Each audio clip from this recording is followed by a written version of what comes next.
মিশরের পিরামিডের ওইখানে লেখা আছে যে পরের যে প্রজন্ম আসবে সেই প্রজন্ম আমাদের চেয়ে খুব দুর্বল হবে।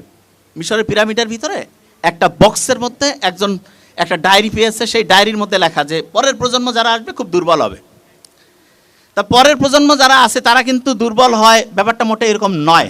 বরং যেটা হয়, 16কে 2 দিয়ে ভাগ করলে কত হয়?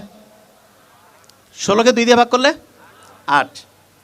তা একজন বলছে যে ভাই আমাকে তো যে হিসাবটা দিয়েছে সেইখানে হচ্ছে যে 8 টাকা। আরেকজন বলছে আমাকে 16কে 2 দিয়ে ভাগ করে ওই টাকা নিতে বলছে। 8 টাকা নেওয়া, 16কে 2 দিয়ে ভাগ করে 8 টাকা নেওয়া, সরাসরি 16 থেকে ভাগ দিয়ে 8, এমনিতে 8, একই কথা। ঠিক তেমনি করে পরের যে প্রজন্ম আসে তারা যে দুর্বল হয়, এইটা আসলে প্রত্যেক প্রজন্ম আজ থেকে 5000 বছর আগের থেকে মনে করতেছে তার পরের প্রজন্ম দুর্বল, তার পরের প্রজন্ম দুর্বল, তার পরের প্রজন্ম দুর্বল। এইটা মানুষের একটা প্রথম থেকে মানুষের মধ্যে একটা ধারণা যে আমার সন্তান দুর্বল হবে।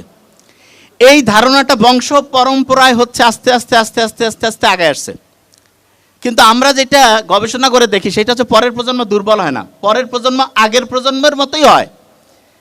এবং সেইটা যে ঠিক, এইখানে যখন আমি হাত তুলতে বলেছি, আজ থেকে প্রায় 70-80 বছর আগের ঘটনা, হার্ভার্ড ইউনিভার্সিটিতে এরকম একটা প্রোগ্রামের মধ্যে হাত তুলতে বলছিল। তা হার্ভার্ড বিজনেস স্কুল তো অসাধারণ, সেইখানে হাত উঠাইতে বলছে যে তোমরা কারা কারা জীবনে সফল হইতে চাও। সবাই হাত তুলছে যে আমরা হইতে চাই। তারপরে বলছে যে ঠিক আছে তোমরা কারা কারা জীবনের লক্ষ্য নির্ধারণ করছো। মোটামুটি সবাই বলছে লক্ষ্য আছে। কারা কারা লিখছো, লিখছে দেখা গেছে 8 থেকে 10%, ডিটেলস লিখেছো 3 থেকে 4%।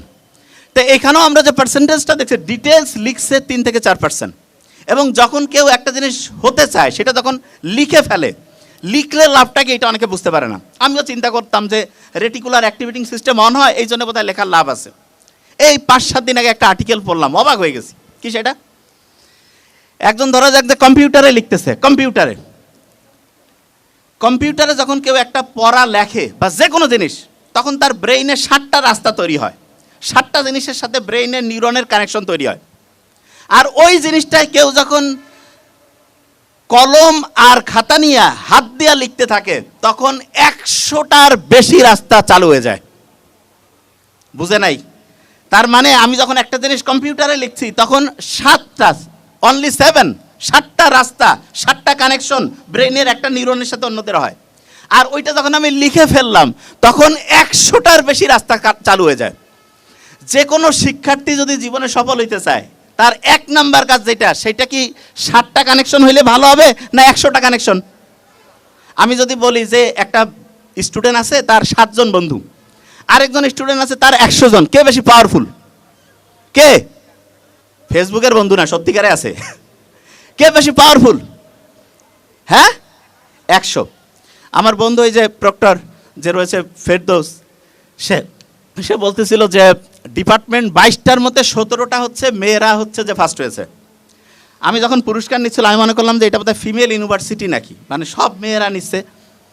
তা বললো যে না, ডিপার্টমেন্টের মধ্যে 22টার মধ্যে 17টা হচ্ছে মেয়েরা হচ্ছে চ্যাম্পিয়ন হয়েছে।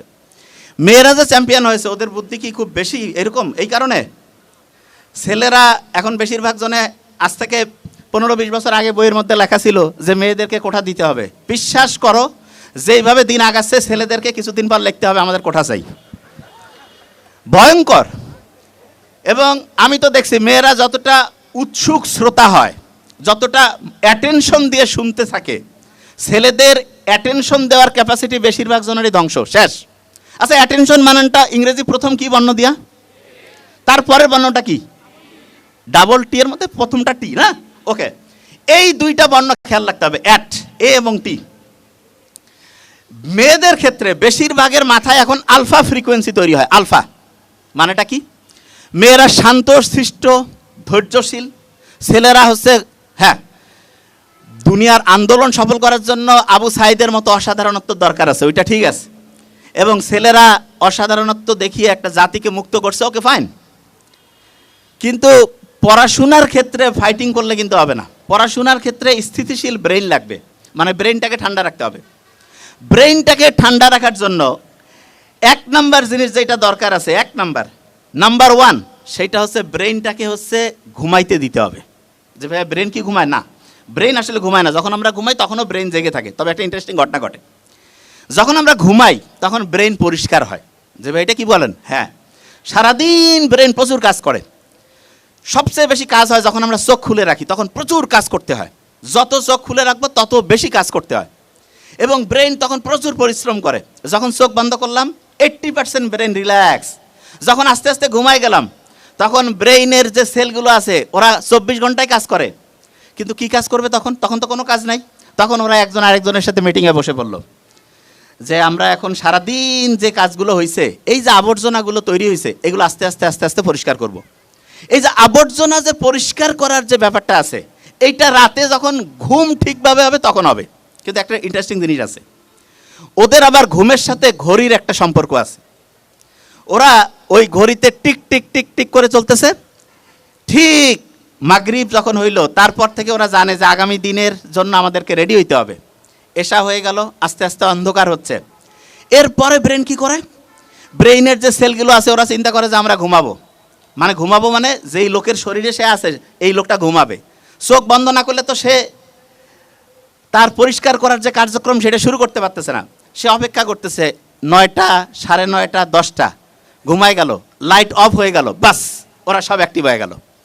ব্রেনের প্রত্যেকটা সেল মিটিং টিটিং করলো, কোন কোন জায়গায় কার কার ডিস্টার্ব আছে সবগুলো জিনিস পরিষ্কার করো। গোটাল ব্রেন যখন পরিষ্কার হয়ে গেল, সকালবেলা আর্লি মর্নিং যখন সে ঘুম থেকে উঠলো তখন পরিষ্কার ব্রেন, পরিষ্কার কাপড় চোপড় পরলে মনটা খুব চাঙ্গা লাগে না? ঈদের দিন, শুক্রবারের নামাজের দিন, পরীক্ষার দিন পরিষ্কার কাপড় চোপড় পরে আতর পারফিউম মেখে যখন যাই মনটা চাঙ্গা হয়ে যায় না? রাতের বেলা যদি ব্রেন পরিষ্কার হয়ে যায়, সকালে যখন ঘুম থেকে উঠবো, ঘুম থেকে উঠার পরে ব্রেন পরিষ্কার ব্রেন নতুন চকচকে কাপড় পরে একদম ঝকঝকা, তারপরে সে যখন কাজ শুরু করবে অসাধারণ কাজ হবে। অনেকেই সকালে ঘুম থেকে উঠে কয় যে ভাই ম্যাচ ম্যাচ করতেছে, ভালো লাগতেছে না। এইরকম কারা কারা বলে বলেন তো? সকালে ঘুম থেকে উঠে ভালো লাগতেছে না, ম্যাচ ম্যাচ করতেছে, কি কারণে জানেন? Very nice. কি কারণে? একটা কারণ, রাতের বেলা ব্রেন পরিষ্কার করার যে কাজটা হওয়ার কথা ছিল সেটা হয় নাই। তাহলে ব্রেন যদি পরিষ্কার না হয়, অপরিষ্কার ব্রেন দিয়ে আপনি কি অসাধারণ কিছু করতে পারবেন? করতে পারবেন? প্রশ্নই আসে না। তাহলে 1 নাম্বার হচ্ছে ব্রেন পরিষ্কার। আচ্ছা, এখানে একটা জিনিস বলি, আমি নিজে বুঝতে পারতেছি। ছোট ভাই, আমার ওই যে পানির বটটা আনো তো। ব্রেইনের দ্বিতীয় যে খাবারটা, কারো যদি ব্যস্ততা না থাকে একদম বসে থাকা লাগবে। আজকে যা বলবো ইনশাল্লাহ কয়েকটা ফর্মুলা দিব, কয়েক মিনিট, কিন্তু একটা ইন্টারেস্টিং জিনিস দেখাবো। সেটা কি? ওই যে ব্যাগের মধ্যে আমার ওই যে গরম পানির হ্যাঁ, ব্রেইন যদি পরিষ্কার হয় তখন আমার ঠিকভাবে হচ্ছে যে আমি ওই যে আমার যে ব্যাগটা ছিল না, ওই ব্যাগের ভিতরে আছে সাইড পকেটে পানির একটা বোতল আছে। হ্যাঁ ভাই, ওটা খুলো। আচ্ছা, যে জায়গায় আমি ছিলাম, আমি কেন পানিটা খাচ্ছি সেটা একটু বলি। সকালবেলা ঘুম থেকে উঠে কুসুম কুসুম গরম পানি কারা কারা খায়? একটু হাত উঁচু করেন তো। কয়েকজন হাত তুলেছে, ওকে, নামাই। আমি যখন বক্তব্য দিতে যাই তার আগে আমার একটা স্পেশাল সিস্টেম আছে, তার মধ্যে একটা হচ্ছে পানি ঠিকভাবে খাওয়া। কি কারণ? আমাদের ব্রেইনের প্রায় 80% হচ্ছে পানি। যদি পানি আমাদের ব্রেইনে ঠিকভাবে না থাকে তাহলে সত্যিকার অর্থে আমাদের ব্রেইন ঠিকভাবে কাজ করতে পারবে না।